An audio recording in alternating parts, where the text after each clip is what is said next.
سلطنت عثمانیہ اسلام کی مضبوط ترین اور عظیم الشان سلطنت تھی۔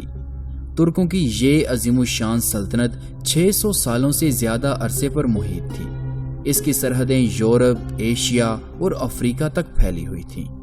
یہ خانہ بدوش ایشیا مائنر سے اٹھے اور بہت جلد انہوں نے ایک عظیم سلطنت کی بنیاد ڈالی۔ سلطنت عثمانیہ کی آج کی اس ویڈیو میں ہم اس سلطنت کے پہلے 100 سالوں کے حالات بیان کریں گے۔ ایلخانی سلطنت اور بازنطینی صلیبیوں کے درمیان میں موجود ترکوں کے ان قبیلوں میں سے ایک قبیلے کائی کے سردار عثمان غازی نے 1299 عیسوی میں اس سلطنت کی بنیاد رکھی۔ عثمان غازی ارطغرل غازی کے بیٹے اور سلیمان شاہ کے پوتے تھے۔ عثمان غازی اور ان کے غازی مجاہدوں نے بازنطینی صلیبیوں کے خلاف جہاد جاری رکھا۔ عثمان غازی ہی کے نام سے اس سلطنت کا نام سلطنت عثمانیہ رکھا گیا۔ ایلخانی منگولوں کی وجہ سے سلجوقوں کی آخری سلطنت سلاجقہ روم آخری سانس لے رہی تھی، اسی دوران عثمان غازی نے ترک قبیلوں کی متحدہ افواج کے ساتھ اناطولیہ پر حملہ کر کے اسے فتح کر لیا، اور یہیں سے اس عظیم سلطنت کے عروج کا آغاز ہوتا ہے۔ اناطولیہ کی فتح کے بعد عثمانیوں کے قدم دریائے سقاریہ تک مضبوط ہو چکے تھے۔ 1326 عیسوی تک عثمان غازی نے فتوحات کا دائرہ بورسا تک پھیلا دیا تھا، اور اسی سال عثمان غازی نے بورسا شہر کا محاصرہ کیا۔ یہاں خونریز جنگ کے بعد یہ شہر عثمانیوں نے فتح کر لیا۔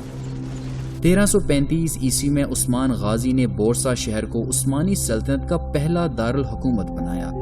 اس فتح کے بعد عثمان غازی وفات پا گئے۔ عثمان غازی کے بعد ان کا بیٹا اور خان غازی عثمانی سلطنت کا دوسرا حکمران بنا۔ انہی کے دور میں خلیل پاشا سلطنت عثمانیہ کے پہلے وزیر اعظم بنے۔ اورحان غازی نے تخت سنبھالتے ہی فوج میں اصلاحات کی۔ انہوں نے کیا کچھ یوں کہ بازنطینی علاقے جن پر عثمانی قابض ہو چکے تھے، وہاں کی عیسائی رعایا کے بچوں کو نئی فوج کے لیے بھرتی کرنا شروع کیا۔ عثمانیوں نے ان بچوں کو اسلام میں داخل کیا اور انہیں اسلامی طور طریقے سکھلائے، اور کچھ ہی عرصے کے بعد یہ فوج جنیچری کہلانے لگی، اور در حقیقت یہی سلطنت عثمانیہ کی اصل طاقت تھی۔ اورحان غازی نے اقتدار میں آتے ہی ازنیک شہر کو فتح کیا۔ 1337 عیسوی میں انہوں نے ازمیت، اور 1338 عیسوی میں اورحان نے اسکودار شہر کو فتح کرتے ہوئے سلطنت کی سرحدیں قسطنطنیہ تک وسیع کر دی تھیں۔ ان فتوحات کے صرف 7 سال بعد اورحان غازی نے کراسی پر حملہ کر کے اسے فتح کر لیا۔ اورحان نے قسطنطنیہ کے ہونے والے نئے بادشاہ جان کوٹے کوزینس سے اتحاد کیا، اور اس کی بیٹی کے ساتھ اورحان نے شادی کر لی۔ اس شادی کے بعد اورحان کو تھریس کے علاقوں کو فتح کرنے کی اجازت بازنطینی بادشاہ یعنی کہ اورحان کے سسر نے اسے دے دی۔ تھریس کی فتح کے بعد اورحان کے بیٹے سلیمان نے 1354 عیسوی میں گیلی پولی پر قبضہ کر لیا، اور یوں پہلی بار عثمانی ترک یورپ میں داخل ہوئے۔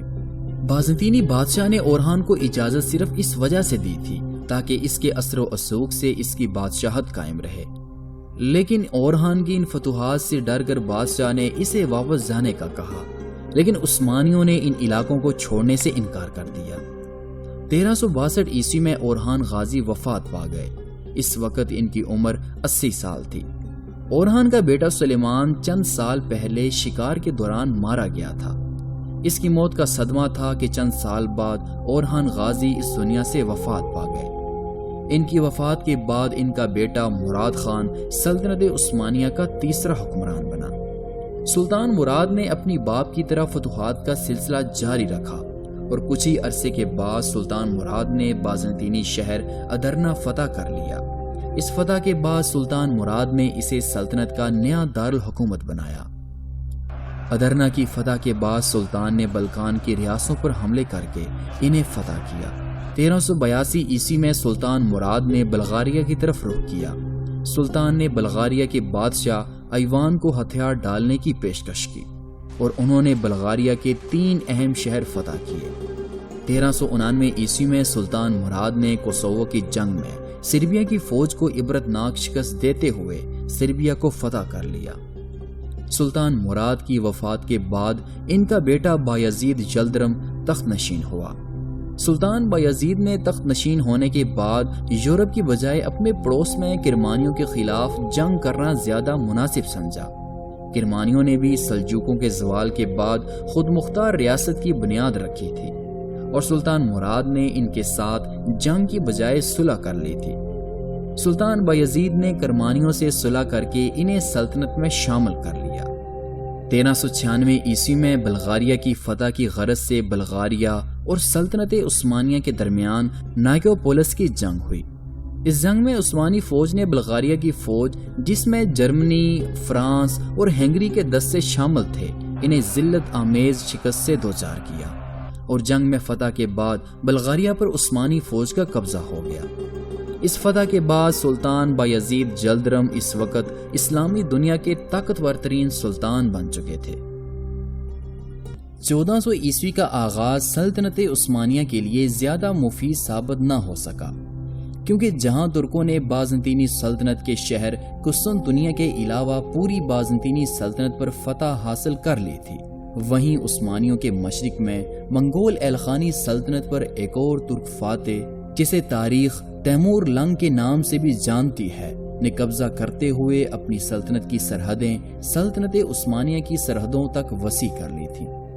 اب امیر تیمور اور عثمانی سلطان بایزید جلدرم کے درمیان جنگ کے خطرات بڑھنے لگے تھے، اور یہ جنگ ہوئی بھی۔ امیر تیمور اور سلطان بایزید کے درمیان یہ جنگ 1402 عیسوی میں انقرہ کے مقام پر ایک خوفناک اور تاریخ کا دھارا بدلنے والی جنگ ہوئی۔ اس جنگ میں امیر تیمور نے عثمانی شہر انقرہ کا محاصرہ کر لیا۔ عثمانی سلطان بایزید جلدرم اپنی فوجوں کے ساتھ میدان جنگ میں آ پہنچا۔ اس سے پہلے امیر تیمور نے پانی پر قبضہ کر لیا تھا، سو انقرہ کی اس جنگ میں عثمانی فوجوں کو بدترین شکست کا سامنا کرنا پڑا اور سلطان بایزید اپنے بیٹوں کے ساتھ میدان جنگ سے بھاگنے لگے، جنہیں امیر تیمور نے پکڑ لیا۔ سلطان بایزید اور ان کے دو بیٹے موسیٰ اور مصطفیٰ امیر تیمور کے قیدی بنے۔ 1403 عیسوی کو امیر تیمور نے سلطان بایزید کے ایک بیٹے موسیٰ کو رہا کر دیا، جبکہ اس کا دوسرا بیٹا مصطفیٰ 1405 عیسوی کو امیر تیمور کی وفات تک اس کی قید میں ہی رہا، جبکہ چوتھے عثمانی سلطان بایزید جلدرم کا انتقال امیر تیمور کی قید میں ہی ہوا۔ سلطان بایزید کی وفات کے بعد سلطنت عثمانیہ میں تخت کے لیے شہزادوں میں جنگیں ہونے لگیں۔ سلطان بایزید کے 5 بیٹوں میں تخت کی یہ جنگیں سالوں جاری رہی۔ امیر تیمور نے اپنی موت سے پہلے سلطان بایزید کے ایک بیٹے محمد اول کو سلطنت عثمانیہ کا نیا سلطان بنایا تھا، لیکن شہزادہ عیسیٰ، موسیٰ اور سلیمان اس فیصلے سے متفق نہ تھے۔ شہزادہ سلیمان نے ادرنا پر قبضہ کرتے ہوئے اس نے تھریس اور یورپ کے شمالی علاقوں پر اپنی حکومت کا اعلان کیا، جبکہ محمد اول نے اماسیا شہر میں اپنی حکومت قائم کر لی تھی۔ اس دوران موسیٰ اور عیسیٰ بورسا پر اپنی حکومت قائم کرنے کے لیے لڑنے لگے، جس میں موسیٰ کو شکست ہوئی اور وہ میدان جنگ سے بھاگ کھڑا ہوا۔ اس کے بعد عیسیٰ اور محمد اول میں تخت کے لیے جنگ ہوئی، جس میں عیسیٰ کو شکست ہوئی۔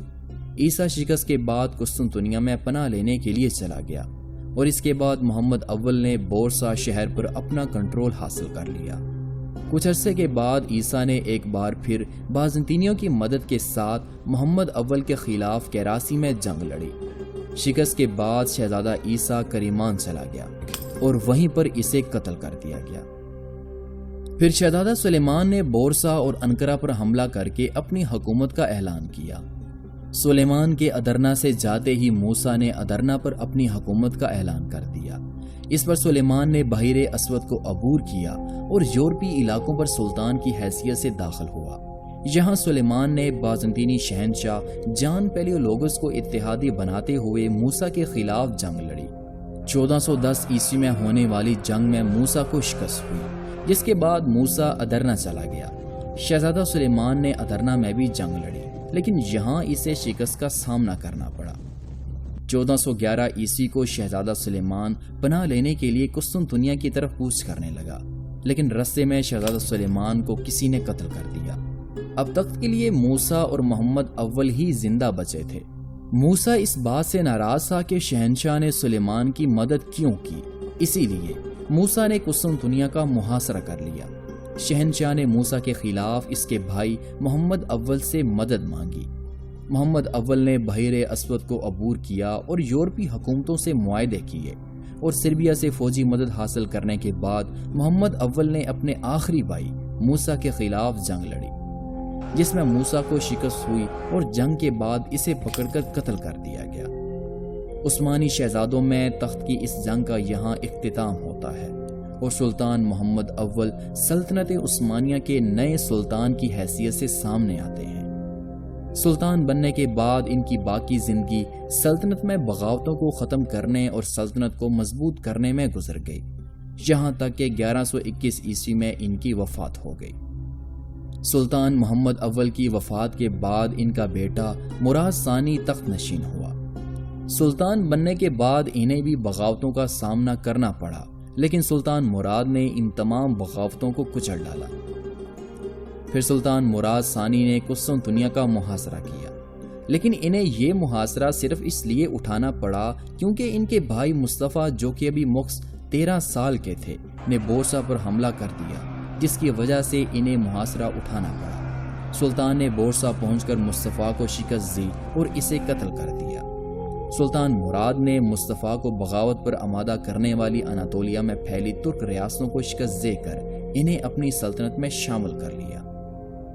1441 عیسوی میں صلیبی اتحادیوں نے سلطان کے خلاف ایک لشکر تیار کرتے ہوئے صلیبی جنگ کا اعلان کیا۔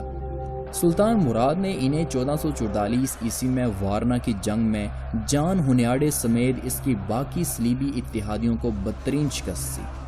اس فتح کے بعد سلطان مراد نے تخت اپنے بیٹے سلطان محمد کو دیتے ہوئے خود سیاست سے علیحدگی اختیار کر لی۔ صلیبیوں نے سلطان محمد کی کم عمری کا فائدہ اٹھایا اور معاہدہ توڑ ڈالا، جس پر سلطان مراد کو مجبوراً دوبارہ تخت سنبھالنا پڑا، اور پھر سلطان مراد نے دوسری کوسوو کی جنگ میں صلیبی اتحادیوں کو کچل کر رکھ دیا۔ اس کے بعد سلطان مراد نے مشرق میں امیر تیمور کے بیٹے شاہ رخ تیمور کو شکست دیتے ہوئے کرمانیہ کے علاقے فتح کر لیے۔ 1450 عیسوی میں سلطان مراد بیمار پڑ گئے اور 1451 عیسوی میں ان کی وفات ہوئی۔ ان کی وفات کے بعد ان کا بیٹا محمد، جو کہ بعد میں سلطان محمد فاتح کے نام سے مشہور ہوا، نے تخت سنبھالا۔ سلطان محمد فاتح نے سلطان بننے کے بعد قسطنطنیہ شہر کا محاصرہ کر لیا۔ اب چونکہ یہ شہر فتح کرنا آسان نہیں تھا، کیونکہ ان سے پہلے بہت سے بادشاہوں اور عثمانی سلاطین نے اس شہر کو فتح کرنے کی کوشش کی، لیکن وہ سب ناکام رہے۔ لیکن سلطان فاتح نے بڑی حکمت کے ساتھ اس شہر کو فتح کرنے کی تیاری کی۔ سلطان نے ہنگری اور وینس کے ساتھ امن معاہدے کیے اور پھر قسطنطنیہ شہر کو فتح کرنے کی غرض سے پیش قدمی کی۔ 1453 عیسوی میں سلطان 80,000 کی طاقتور عثمانی فوج، 100 جنگی جہاز اور مضبوط ترین توپوں کے ساتھ سلطان نے قسطنطنیہ شہر کا محاصرہ کیا۔ یہ محاصرہ کم و بیش 50 دنوں تک جاری رہا، لیکن اس طویل محاصرے کے بعد فتح سلطان محمد فاتح کو حاصل ہوئی، اور یوں ہزاروں سال پرانی بازنطینی سلطنت کا یہ آخری شہر عثمانی سلطنت کا دارالحکومت بنا۔ فتح کے بعد سلطان محمد فاتح نے قسطنطنیہ شہر کو سلطنت عثمانیہ کا نیا دارالحکومت بنایا۔ پھر سلطان نے اٹلی پر حملہ کیا اور اوٹرانٹو کو فتح کیا، لیکن البانیہ میں سکندر بیگ کی بغاوت نے سلطان کو واپسی پر مجبور کر دیا اور اوٹرانٹو عثمانیوں کے ہاتھ سے نکل گیا، اور چند شکستوں کے باوجود سلطان محمد فاتح نے سلطنت کی سرحدیں کافی وسیع کی تھیں۔ 3 مئی 1181 عیسوی کو سلطان محمد فاتح انتقال کر گئے۔ ان کی وفات کے بعد ان کا بیٹا بایزید ثانی سلطنت عثمانیہ کا 8واں سلطان بنا۔ سلطان بننے کے بعد بایزید کا سامنا اپنے بھائی جمشید سے ہوا، جس نے تخت کے لیے بغاوت کر دی تھی۔ سلطان بایزید ثانی کے دور کا سب سے مشہور واقعہ سقوط غرناطہ تھا، جہاں عیسائی ملکہ ایزابیلا نے مسلمانوں کی آخری ریاست غرناطہ کا خاتمہ کرتے ہوئے مسلمانوں کا قتل عام کیا۔ سلطان بایزید نے جہازوں کے ذریعے بچے کچے مسلمانوں اور یہودیوں کو لا کر اپنی سلطنت میں آباد کیا۔ سلطان بایزید کا دور حکومت خانہ جنگی سے شروع ہوا اور خانہ جنگی پر ختم ہوا۔ زندگی کے آخری حصے میں سلطان کے بیٹے سلیم نے ان کے خلاف تخت کے لیے بغاوت کر دی تھی، جس کی وجہ سے تنگ آ کر سلطان نے اپنے چھوٹے بیٹے سلیم کے حق میں دستبرداری اختیار کی۔ 15ویں صدی عیسوی کے آغاز میں سلطان بایزید ثانی جمہوریہ وینس کے ساتھ جنگ میں مصروف تھے۔ ترکوں نے عثمانی امیر البحر کمال رئیس پاشا کی سربراہی میں وینس کے خلاف فتح حاصل کی اور اہل وینس پھر سے عثمانیوں کے ساتھ امن معاہدے پر مجبور ہو گئے۔ اس کے بعد اناطولیہ میں حالات خراب ہونے لگے، کیونکہ عثمانیوں کے مشرق میں موجود صفی سلطنت اناطولیہ میں بغاوتیں کرانے میں ملوث تھی۔ اسی طرح 1511 عیسوی میں صفیوں نے اناطولیہ میں بغاوت کروا کر عثمانی سلطنت پر حملہ کر دیا، جسے سلطان بایزید نے کچل ڈالا۔ لیکن اب کی بار جو بغاوت ہونی تھی، اسے سلطان بایزید بھی روکنے کی ہمت نہیں رکھتا تھا۔ وہ یوں کہ سلطان بایزید کا رجحان جانشینی کے لیے اپنے دوسرے بیٹے احمد پر تھا، لیکن چھوٹا بیٹا سلیم فوجی قابلیت کا حامل بھی تھا اور فوج میں مقبولیت بھی رکھتا تھا۔ چنانچہ اس نے تخت کے لیے سلطان بایزید کے خلاف بغاوت کر دی اور باپ بیٹے کے درمیان جنگ ہوئی، جس میں سلیم کو شکست ہوئی اور سلیم کریمیا چلا گیا، جہاں اس کا سسر وہاں کا حاکم تھا۔ اس نے اپنے سسر سے مدد حاصل کی اور قسطنطنیہ شہر چلا آیا۔ یہاں اس نے فوج کی بھی حمایت حاصل کر لی اور آخر مجبوراً سلطان بایزید کو سلیم کے حق میں تخت سے دستبردار ہونا پڑا۔ معزولی کے 1 ماہ بعد سلطان بایزید کا انتقال ہو گیا۔ تخت نشین ہونے کے بعد اس نے اپنے بھائیوں اور بھتیجوں کو بھی قتل کر دیا۔ سلطان بننے کے بعد سلطان سلیم نے یورپ کے بجائے اپنی ہمسائی مسلم ریاستوں کو فتح کرنے پر زیادہ زور دیا۔ اس نے سب سے پہلے اناطولیہ میں ترک سرداروں کی بغاوتوں کو ختم کیا اور اپنی فوجوں کے ساتھ ایران کے شاہ اسماعیل صفی کے خلاف جنگ کے لیے نکل پڑا۔ شاہ اسماعیل کے پاس زیادہ فوجی طاقت نہیں تھی، جبکہ عثمانیوں کے پاس 1,00,000 فوج اور جدید توپیں تھیں۔ 1514 عیسوی میں ہونے والی چالدران کی جنگ میں شاہ اسماعیل کو شکست ہوئی اور فتح کے بعد سلطان سلیم نے تبریز کا محاصرہ کر لیا، جو کہ صفی سلطنت کا دارالحکومت تھا۔ ایرانیوں سے جنگ کے بعد سلطان سلیم نے مصر کی مملوک سلطنت کی طرف رخ کیا اور 1516 سے 1517 عیسوی کے درمیان مملوکوں کا قتل عام کرنے کے بعد سلطان سلیم نے مملوک سلطنت کو عثمانی سلطنت میں شامل کر لیا اور یوں عثمانی سلطنت کی سرحدیں مکہ و مدینہ تک پھیل گئیں۔ مملوکوں کی شکست کے چند سالوں بعد 1520 عیسوی میں سلطان سلیم کی موت ہو گئی۔ سلطان سلیم کے دور میں سلطنت عثمانیہ کے رقبے میں 70% اضافہ ہوا۔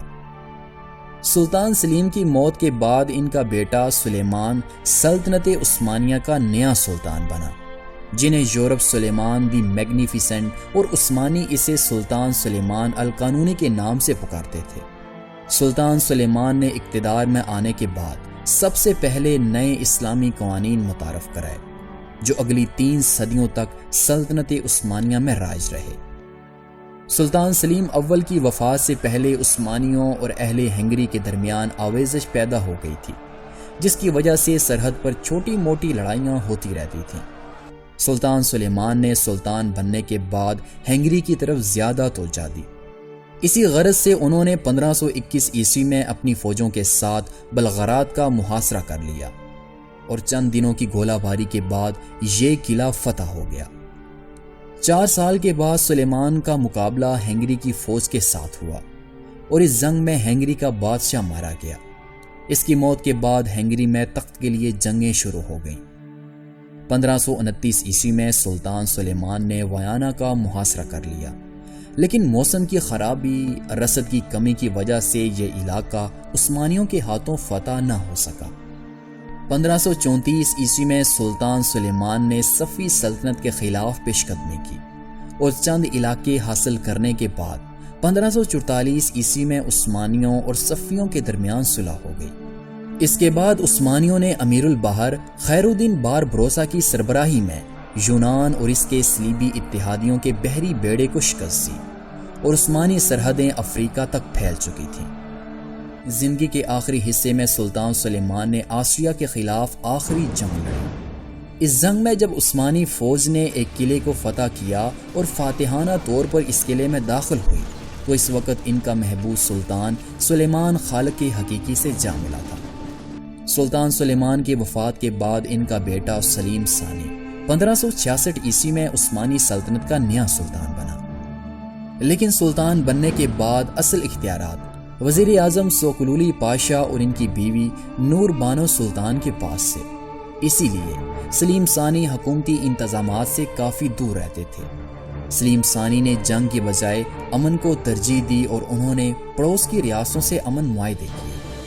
1568 عیسوی میں سلطان نے آسٹریا کے ساتھ ایک امن معاہدہ کیا اور پھر سلطان نے صفوی سلطنت کے ساتھ ایک اور امن معاہدہ کیا اور پھر سلطان نے روس کے ساتھ بھی ایک معاہدہ کیا، لیکن اس کے باوجود سلطان کو یورپ کی بحری فوج سے جنگ لڑنا پڑی، کیونکہ 1570 عیسوی میں جب عثمانیوں نے سائپرس کا جزیرہ فتح کیا تو اس سے یورپ میں کھلبلی مچ گئی، جس کی وجہ سے 1571 عیسوی میں لیپانٹو کی جنگ ہوئی۔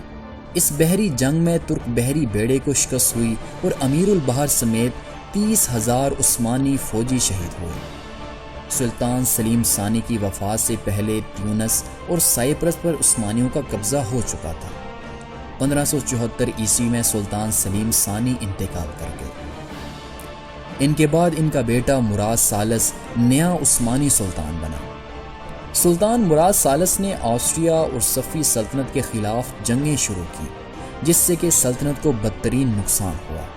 مراد ثالث دوسرے ایسے سلطان تھے جنہوں نے فوجوں کی کمان تخت پر بیٹھ کر کی تھی اور وہ فوجوں کے ساتھ میدان جنگ میں نہیں گئے تھے۔ 1595 عیسوی میں مراد ثالث کا انتقال ہو گیا، جس کے بعد ان کا بیٹا محمد ثالث سلطنت عثمانیہ کا نیا سلطان بنا۔ 1603 عیسوی میں سلطان محمد ثالث کی وفات عثمانی سلطنت کے لیے نقصان دہ ثابت ہوئی۔ اسی دوران عثمانیوں کے لیے صفوی سلطنت کے خلاف جنگ کا ایک نیا محاذ کھل گیا۔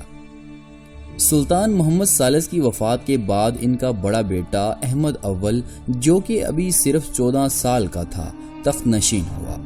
سلطان احمد نے تخت نشین ہونے کے بعد 1604 عیسوی میں قسطنطنیہ سے ایک لشکر صفوی سلطنت کے خلاف جنگ کے لیے روانہ کیا، لیکن صفویوں نے پہلے ہی پیش قدمی کر کے ایریوان پر قبضہ کر لیا۔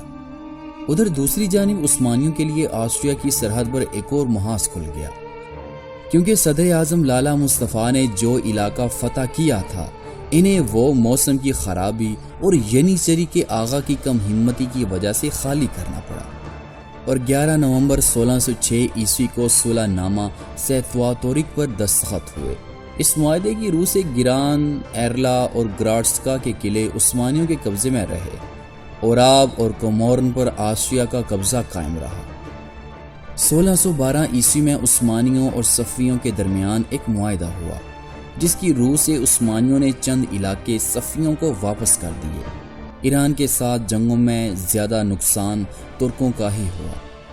سلطان احمد نے اس کے علاوہ کچھ یورپی ممالک سے تجارتی معاہدے کیے۔ سلطان احمد 22 نومبر 1617 عیسوی میں 28 برس کی عمر میں انتقال کر گئے۔ سلطان احمد کی وفات پر ان کے 7 بیٹے تھے، جن میں سے 3 تخت نشین ہوئے، لیکن پہلا جانشین ان کا اپنا بھائی مصطفیٰ تھا۔ اب تک 14 پشتوں سے سلطنت عثمانیہ کی وراثت باپ سے بیٹے کو منتقل ہوتی تھی، لیکن یہ پہلا موقع تھا کہ بیٹے کی بجائے مرحوم سلطان کا بھائی تخت نشین ہوا۔ سلطان مصطفیٰ صرف نام کے سلطان تھے، جبکہ اصل حکومت ان کی والدہ حلیم سلطانہ کے ہاتھ میں تھی۔ سلطان مصطفیٰ صرف 3 ماہ ہی حکومت کر سکے، اور 16 فروری 1618 عیسوی کو انہیں معزول کر کے ان کے بھتیجے عثمان کو تخت نشین کر دیا گیا۔ سلطان عثمان کا دور حکومت سلطنت کے لیے نہایت نامبارک ثابت ہوا۔ ترکوں کو مسلسل شکستوں سے مجبور ہو کر 1618 عیسوی میں ایران سے صلح کرنی پڑی، اور وہ تمام تر فتوحات جو مراد ثالث اور محمد ثالث کے عہد میں حاصل ہوئی تھیں وہ ایرانیوں کو واپس کر دی گئیں۔ پھر سلطان عثمان سلطنت کے اندر موجود دشمن یعنی کہ ینیچری فوج کی جانب متوجہ ہوئے۔ انہوں نے ان کی قوت کو کم کرنے کے لیے پولینڈ سے جنگ چھیڑ دی۔ انہیں اپنے مقصد میں کسی حد تک کامیابی حاصل ہوئی، لیکن ینیچری سلطنت کے لیے مستقل خطرہ تھی۔ اسی لیے سلطان عثمان نے حج کے سفر کا ارادہ کیا، لیکن سلطان کا اصل ارادہ دمشق پہنچ کر کردوں اور دوسرے سپاہیوں کی ایک فوج تیار کرنا تھی، تاکہ ان کی مدد سے ینیچری کی بغاوتوں کو کچل دیا جائے۔ لیکن جلد ہی ینیچری کو سلطان کے ارادوں کا پتہ چل گیا اور انہوں نے سلطان کو اس سفر سے جانے سے روک دیا۔ پھر سلطان کو قید کر دیا گیا، جہاں داؤد پاشا نے اپنے 3 ساتھیوں کی مدد سے قید خانے میں بے رحمی کے ساتھ سلطان عثمان کو پھانسی دے دی۔ سلطان عثمان کی وفات کے بعد 1622 عیسوی کو سلطان مصطفیٰ کو پھر قید خانے سے نکال کر سلطان بنا دیا گیا۔ سلطان مصطفیٰ نے تخت پر آنے کے بعد سلطان عثمان کے قاتلوں کو چن چن کر قتل کیا، لیکن مصطفیٰ کی نااہلی اب بھی برقرار تھی۔ اس کے دور حکومت میں سلطنت میں بدامنی، بغاوتیں بہت زیادہ بڑھ گئیں۔ چنانچہ اگست 1623 عیسوی کو مصطفیٰ دوسری مرتبہ معزول کیا گیا اور سلطان عثمان کا بھائی شہزادہ مراد، جس کی عمر صرف 12 سال تھی، کو 10 ستمبر 1623 عیسوی کو تخت پر بٹھا دیا گیا۔ ابتدائی چند سال سلطان کی جگہ احکامات ان کی والدہ سلطانہ کی طرف سے چلتے تھے، لیکن بہت جلد سلطان مراد نے اختیارات کو اپنے ہاتھوں میں لے کر زوال کے شکار سلطنت عثمانیہ کے لیے ایک نئی امید کی کرن بن کر سامنے آئے۔ سلطان مراد کے اقتدار میں آنے کے بعد صفویوں نے عثمانی سلطنت پر حملہ کر کے بغداد اور موصل عثمانیوں سے چھین لیے اور ایرانیوں کا ان شہروں پر 15 سال تک قبضہ رہا۔ آخر 1638 عیسوی میں سلطان مراد نے اپنے عہد کی آخری مہم کے طور پر ان علاقوں پر حملہ کر کے انہیں اپنی سلطنت میں دوبارہ شامل کر لیا اور صفویوں سے 15 ستمبر 1639 عیسوی کو ایک صلح نامہ مرتب ہوا، جس کی روح سے ایریوان ایرانیوں کو واپس کر دیا گیا، جبکہ بغداد اور اس کے ملحق علاقوں پر عثمانیوں کا قبضہ باقی رہا۔ 9 فروری 1640 عیسوی کو 28 سال کی عمر میں سلطان مراد کی وفات ہوئی۔ سلطان مراد کی وفات کے بعد ابراہیم تخت نشین ہوئے اور انہوں نے تخت نشین ہونے کے بعد آسٹریا اور ایران سے امن معاہدے کیے۔ 1645 عیسوی میں انہوں نے وینس کے خلاف جنگ لڑی۔ اس کے علاوہ سلطان ابراہیم کا دور انتہائی بغاوتوں اور بدامنیوں پر مشتمل تھا۔ ہر جگہ لوٹ مار عام تھی، یہاں تک کہ ینیچری فوج میں اعلیٰ عہدے رشوت کے عوض بکنے لگے تھے اور عوام ظلم و مہنگائی سے پریشان تھی، جبکہ ابراہیم نے خود عیش و عشرت سے خزانے کو کافی نقصان پہنچایا تھا، اور آخر تنگ آ کر ابراہیم کو معزول کر کے شہزادہ محمد کو، جس کی عمر ابھی صرف 7 سال تھی، تخت نشین کر دیا گیا۔ سلطان محمد رابع کا دور حکومت تقریباً 39 سال تک کا تھا۔ انہوں نے زوال پذیر سلطنت کو پھر سے مضبوط کرنے میں کوئی کسر نہ چھوڑی تھی۔ سلطان محمد نے وینس، پولینڈ، ٹرانسلوانیا اور روس کے خلاف فوجیں روانہ کی، جو کہ کسی حد تک کامیاب لوٹی، لیکن 1683 عیسوی میں ہونے والی جنگ ویانا، جو کہ عثمانیوں اور آسٹریا کے درمیان تھی، اس جنگ میں عثمانیوں کو بدترین شکست کا سامنا کرنا پڑا، جبکہ اگر عثمانی کرہ مصطفیٰ، جو کہ اس جنگ کی قیادت کر رہے تھے، چاہتے تو یہ جنگ جیت سکتے تھے، لیکن کرہ مصطفیٰ کی لالچ و ہرس نے عثمانی فوج کو شکست سے دوچار کر دیا اور عثمانی دستوں کو پسپا ہونا پڑا۔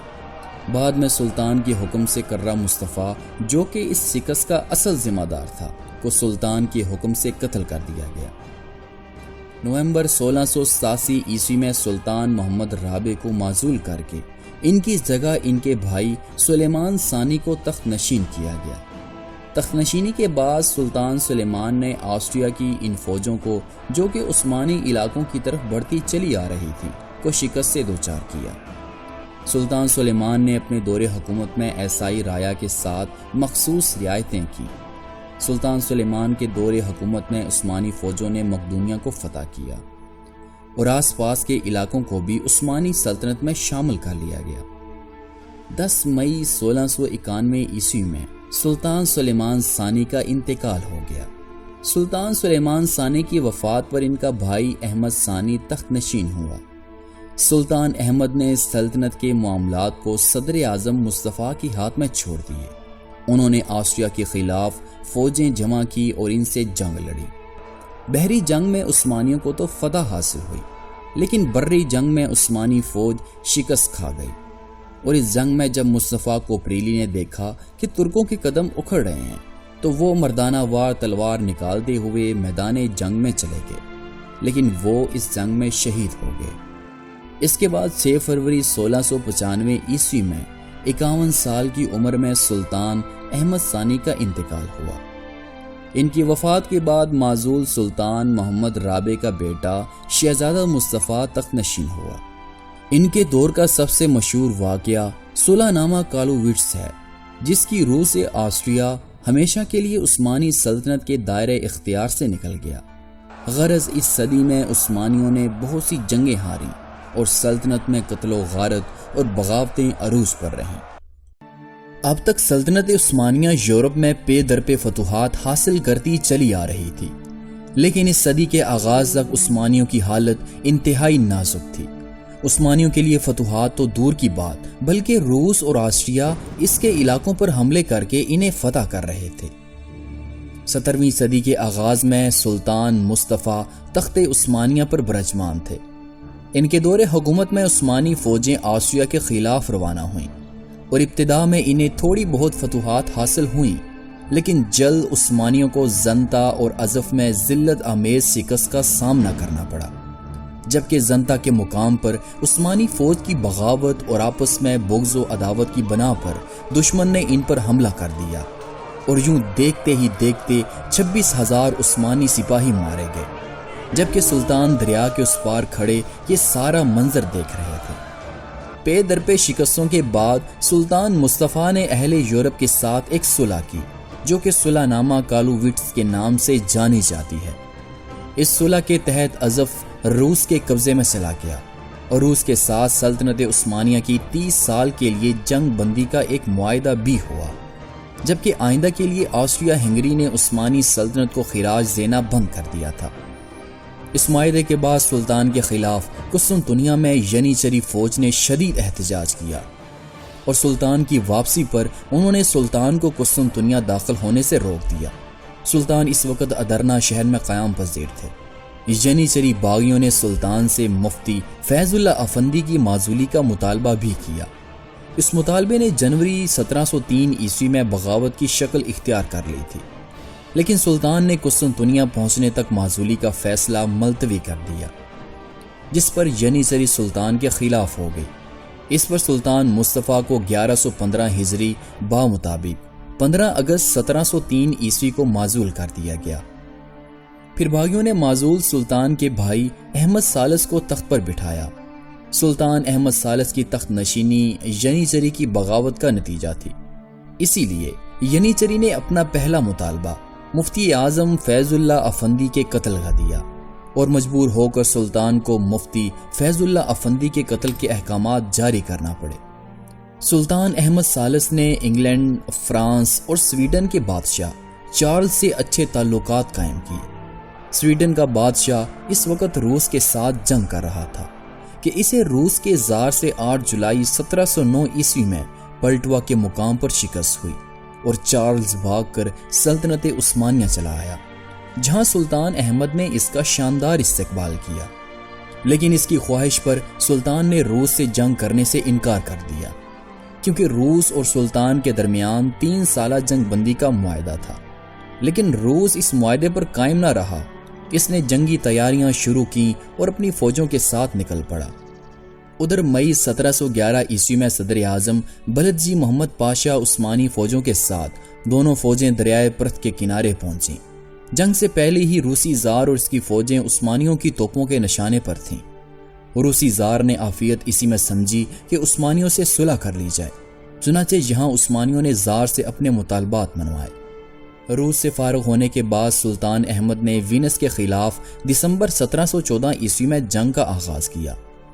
یہ علاقہ گزشتہ معاہدے کے تحت وینس کو دے دیا گیا تھا۔ اس وقت عثمانی سلطنت انتہائی کمزور تھی، لیکن اب عثمانیوں کی طاقت قدرے بہتر تھی۔ چنانچہ صدر اعظم علی پاشا نے 1715 عیسوی میں 101 دنوں کی جنگ کے بعد تمام موریا پر قبضہ کر کے اسے سلطنت عثمانیہ میں شامل کر دیا، لیکن عثمانیوں کی یہ فتح آسٹریا کو ہضم نہ ہوئی۔ اس نے وینا سے اتحاد کر کے عثمانیوں کے خلاف جنگ کا اعلان کیا۔ گزشتہ شکستوں کے باوجود عثمانیوں نے 1.5 لاکھ فوج کے ساتھ آسٹریا سے جنگ لڑی۔ ابتدا میں انہیں کامیابی حاصل ہوئی، لیکن شہزادہ یوجین کے تازہ دم دستوں کے حملوں سے عثمانیوں کو شکست سے دوچار ہونا پڑا۔ پھر دوسرے سال 1717 عیسوی میں صدر اعظم خلیل پاشا کی سرکردگی میں عثمانی فوجیں پھر آسٹریا روانہ ہوئیں، لیکن اب کی بار پھر عثمانی اپنی کثیر تعداد کے ہوتے ہوئے شکست کھا گئے۔ اس شکست کے بعد عثمانیوں اور اہل آسٹریا کے درمیان ایک اور معاہدہ ہوا، جو کہ معاہدہ پساروویچ تھا۔ یہ معاہدہ سراسر آسٹریا کے حق میں تھا، جبکہ عثمانی سلطان اس کے حق میں بالکل بھی نہ تھے، لیکن آخر مجبور ہو کر سلطان اس پر راضی ہو گئے، اور سرویا کے ایک چھوٹے سے گاؤں پساروویچ میں 21 جولائی 1718 عیسوی کو یہ معاہدہ ہوا۔ اس معاہدے کے بعد بہت سے علاقے عثمانیوں سے آسٹریا کے پاس چلے گئے۔ اسی دوران ایران میں شاہ عباس صفوی کے انتقال پر صفوی سلطنت زوال کا شکار ہونے لگی، جس پر روس اور عثمانیوں نے صفوی سلطنت کو آپس میں تقسیم کر لیا، لیکن جو علاقے عثمانیوں کے حصے میں آئے وہاں سے بغاوتیں ہونے لگیں، اور عثمانی فوجیں ان بغاوتوں کو کچلنے میں ناکام رہیں۔ جب یہ خبر قسطنطنیہ پہنچی تو ینیچری نے بغاوت کر دی۔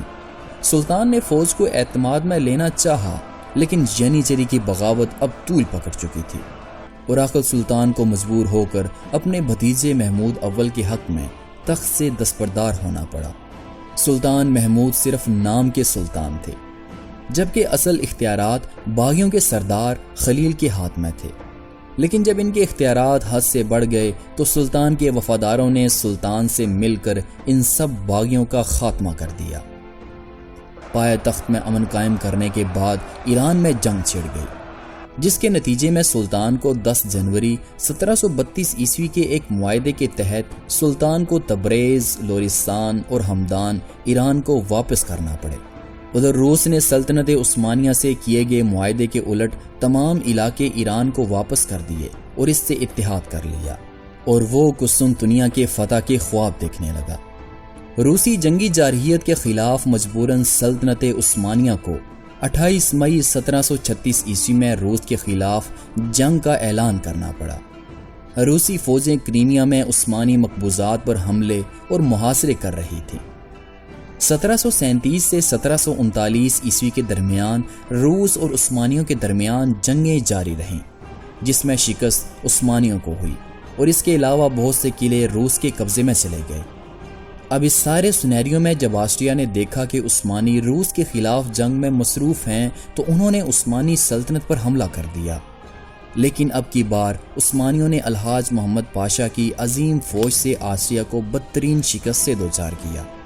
بلکہ اس شکست کے بعد عثمانیوں نے 1739 عیسوی کی گرمیوں میں بلغراد کو فتح کر لیا۔ عثمانیوں کی ان شاندار فتوحات نے آسٹریا کو صلح پر مجبور کر دیا، اور اس صلح کی وجہ سے روس کو بھی سلطنت عثمانیہ سے صلح کرنی پڑی، کیونککہ وہ آسٹریا کی مدد کے بغیر قسطنطنیہ کو فتح کرنے کا خواب پورا نہیں کر سکتا تھا۔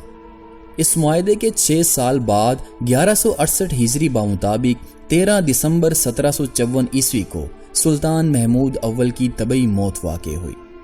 سلطان محمود کی وفات کے بعد ان کا بھائی عثمان ثالث تخت نشین ہوا۔ سلطان عثمان کا دور حکومت صرف 3 سالوں پر محیط تھا۔ ان کے دور حکومت میں کوئی خاص واقعہ پیش نہ ہوا، البتہ انہوں نے شاہی محل میں گانے بجانے پر پابندی لگا دی تھی۔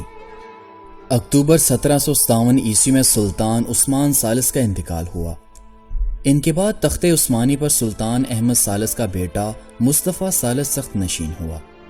سلطان مصطفیٰ نے اپنے دور حکومت میں یورپ کے ساتھ امن رکھنے پر زور دیا، لیکن روس کی کرائمیا اور پولینڈ پر بڑھتے ہوئے اثر و رسوخ کے پیش نظر عثمانیوں نے 1768 عیسوی میں روس کے خلاف جنگ کا اعلان کیا، لیکن پہلے کی طرح اس جنگ میں بھی عثمانیوں کو شکست کا سامنا کرنا پڑا۔ اس کے بعد سلطان مصطفیٰ ثالث 25 دسمبر 1773 عیسوی کو حرکت قلب بند ہونے کی صورت میں انتقال کر گئے۔ ان کے وفات کے بعد سلطان مصطفیٰ کا بھائی عبد الحمید اول تخت نشین ہوا۔ سلطان عبد الحمید اول نے اقتدار میں آنے کے بعد جنیچری فوج میں کافی اصلاحات کی۔ ان کے دور میں روس نے کریمیا پر حملہ کر کے اس پر قبضہ کر لیا۔ اپریل 1799 عیسوی میں سلطان عبد الحمید اول کی وفات ہوئی۔ ان کے بعد سلیم ثالث تخت نشین ہوئے۔ آپ روس سے امن کے خواہاں تھے۔ سلطان نے یورپیوں کے ساتھ اچھے تعلقات کے لیے یورپی ممالک کے دارالحکومت میں اپنے سفارت خانے بنائے۔ سلطان سلیم ثالث کے دور کا اہم واقعہ مصر میں نیپولین بوناپارٹ کا قبضہ اور وہاں فرانسیسی حکومت کا قیام تھا۔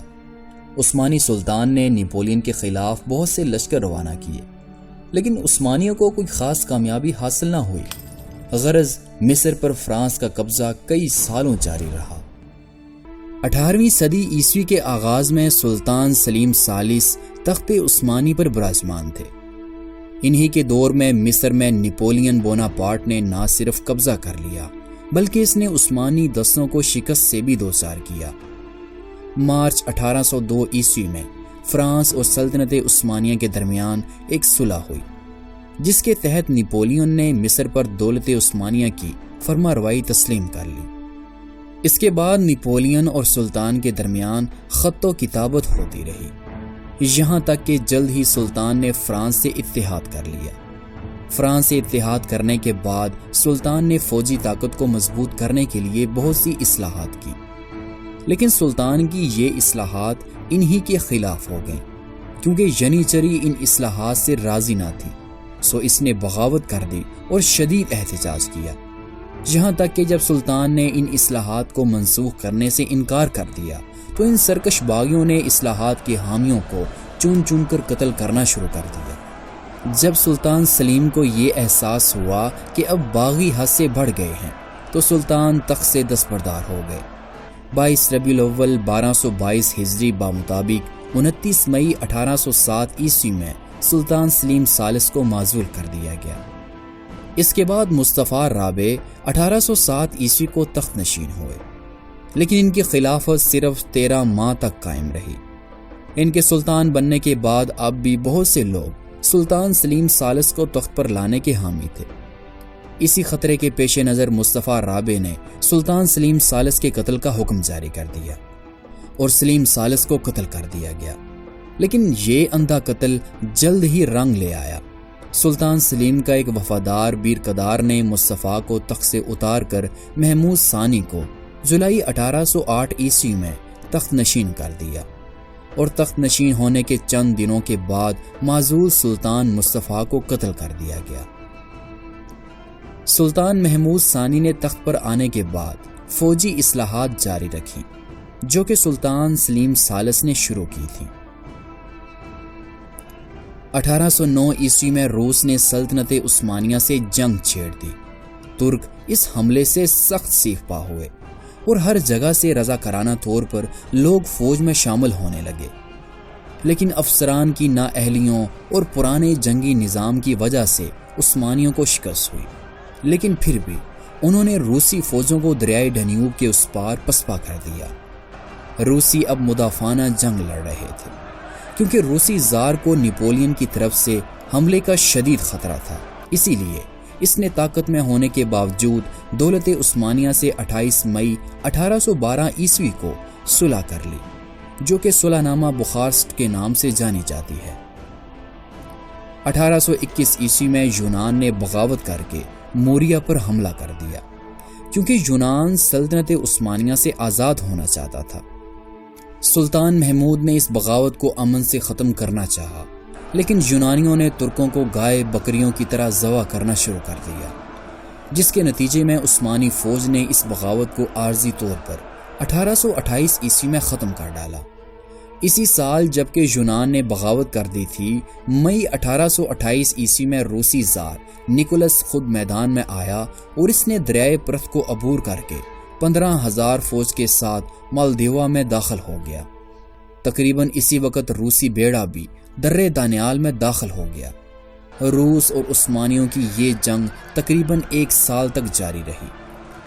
1831 عیسوی میں مصر میں قائم عثمانی گورنر علی پاشا نے بغاوت کر دی اس بغاوت کا سبب یہ بنا کہ سلطان محمود نے یونانیوں کی بغاوت کو کچلنے کے لیے مصر سے علی پاشا کو طلب کیا، اور اس بغاوت کو کچلنے کے بعد انعام کے طور پر سلطان نے اسے شام، دمشق، طرابلس اور جزیرے کریٹ کا والی بنانے کا وعدہ کیا۔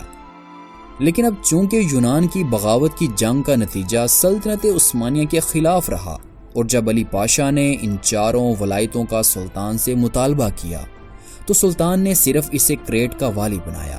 اس پر اس نے سلطنت سے بغاوت کر ڈالی۔ اس نے ایک فوج اپنے بیٹے ابراہیم پاشا کی سربراہی میں حلب، دمشق اور کونیا کو فتح کرنے کی غرض سے روانہ کی، جس نے ان تمام علاقوں کو فتح کر لیا، اور یہ فوج قسطنطنیہ کی طرف روانہ ہوئی۔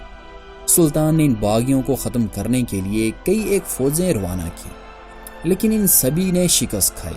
قریب تھا کہ ایک سال کے اندر اندر باغی علی پاشا کی یہ فوج قسطنطنیہ کا محاصرہ کر کے عثمانی سلطنت کا خاتمہ کر ڈالتی۔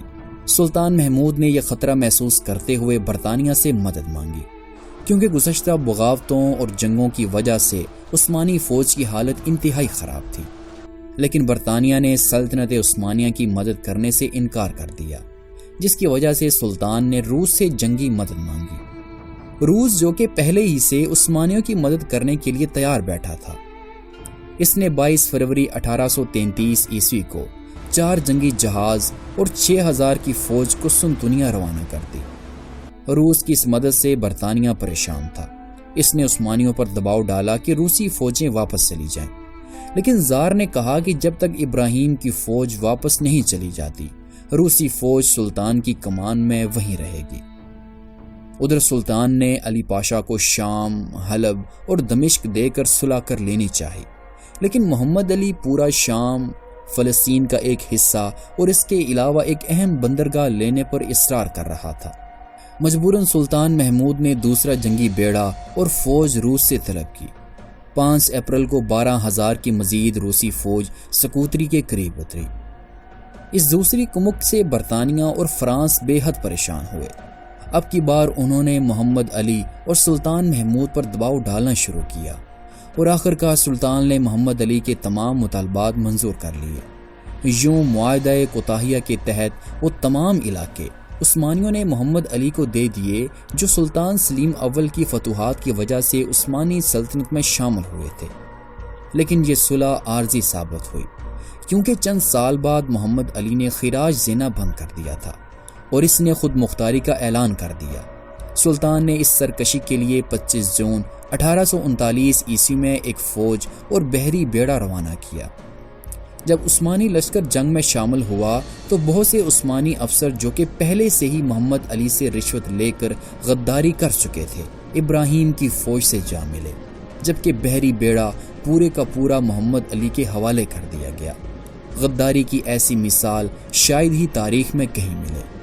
لیکن قبل اس کے کہ یہ خبریں سلطان تک پہنچتی، 1 جولائی 1839 عیسوی کو سلطان محمود کا انتقال ہو گیا۔ ان کی وفات کے بعد سلطان عبد المجید خان نے تخت عثمانی سنبھالا۔ سلطان عبد المجید نے سلطنت میں بہت سی اصلاحات کی، لیکن جب انہیں عثمانی بحری بیڑے کی غداری کا علم ہوا تو ان کے ہاتھ پاؤں پھولنے لگے۔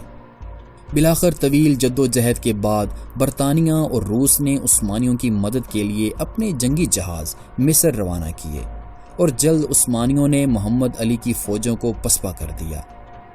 آخر تنگ آ کے محمد علی نے 20 ستمبر 1841 عیسوی میں صلح کر لی، اور باقی زندگی سلطنت کے ایک ادنا پاشا کی حیثیت سے مصر پر حکمرانی کرتے رہے۔ 1853 عیسوی میں سلطنت عثمانیہ کی روس کے ساتھ کریمیا کی جنگ چھڑ گئی۔ یہ جنگ ولاچیا اور مالدیوا کے عیسائی عوام کو لے کر ہوئی تھی۔ روس کے مطالبات کو سلطان عبد المجید نے ماننے سے انکار کر دیا تھا، جس پر روسی سفیر شہزادہ منچیکوف فوراً قسطنطنیہ سے روانہ ہو گیا، اور روس کے ساتھ عثمانیوں کے سفارتی تعلقات ختم ہو گئے۔ 3 جولائی 1853 عیسوی کو روسی فوجیں دریائے پرت کو عبور کر کے مالدیوا اور ولاچیا پر قبضہ کر چکی تھیں۔ 1 اکتوبر کو سلطنت عثمانیہ نے بھی جنگ کا اعلان کیا، اور ترک فوج نے عمر پاشا کی قیادت میں دریائے ڈینیوب کو عبور کیا، اور 4 اور 5 نومبر کے ایک مارکے میں عثمانیوں نے روسیوں کو عبرتناک شکست سے دوچار کیا۔ عثمانیوں کی ان فتوحات سے اہل یورپ کو ان تمام اصلاحات کا اندازہ ہو چکا تھا جو کہ دولت عثمانیہ کے فوجی نظام میں جاری کی گئی تھی۔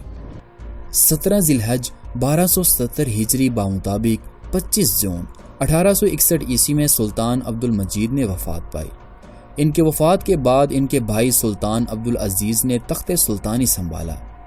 سلطان عبد العزیز نے اصلاحات کا کام جاری رکھا اور بعض اصلاحات کے لیے سلطان نے فرانس کی مدد بھی حاصل کی۔ سلطان کے دور میں بالکنز کی طرف سے پھر بغاوتیں ہونے لگیں، جس کی وجہ سے روس سے پھر جنگیں شروع ہوئیں۔ ان جنگوں کا اختتام سلطنت عثمانیہ کی شکست جبکہ روس اور اس کے اتحادیوں کی فتح پر ہوا۔ اس جنگ کے بعد سربیا، رومینیا اور مونٹی نیگرو سلطنت عثمانیہ سے آزاد ہو گئے۔ اسی دوران برطانیہ نے عثمانی جزیرے سائپرس پر حملہ کر دیا۔ ان شکستوں کے بعد سلطنت کے وزراء نے سلطان کو معزول کر دیا۔ اس کے بعد 1 سال کے لیے سلطان مراد خان پنجم نئے عثمانی سلطان بنے، لیکن جلد انہیں بھی معزول کر کے سلطان عبد الحمید ثانی کو تخت نشین کرنا پڑا، جو اگلے کم و بیش 30 سال تک سلطان رہے۔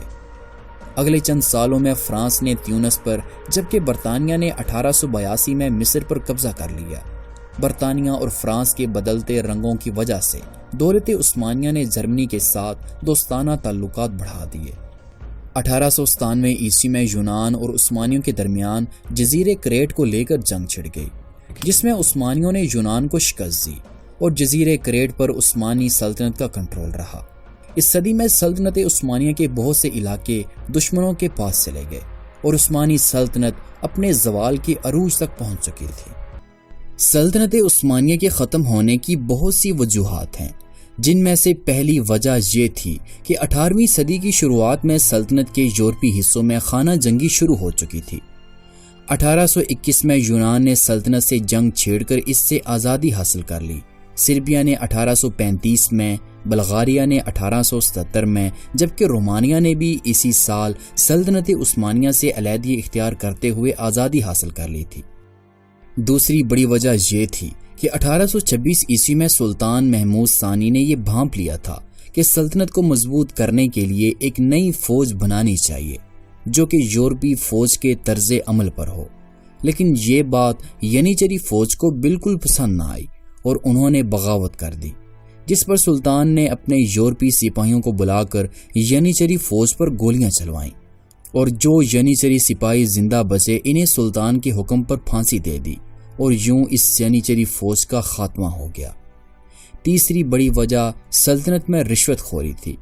سلطنت میں ہر بڑا عہدہ پیسوں کے عوض بکنے لگا تھا، یہاں تک کہ عدل کا نظام بھی تباہ و برباد ہو کر رہ گیا۔ چوتھی بڑی وجہ 1876 میں پہلی عثمانی پارلیمنٹ کی بنیاد ہے، جس کے قیام کے صرف 2 سال بعد اس وقت کے سلطان نے اسے ختم کر دیا تھا، لیکن اسی پارلیمنٹ کو 1908 میں ترک نوجوان تحریک نے دوبارہ بحال کیا اور یہی پارلیمنٹ سلطان کی معزولی کا سبب بنی تھی۔ پانچویں بڑی وجہ سلطنت عثمانیہ کی روس کے ساتھ کریمیا کو لے کر جنگ تھی۔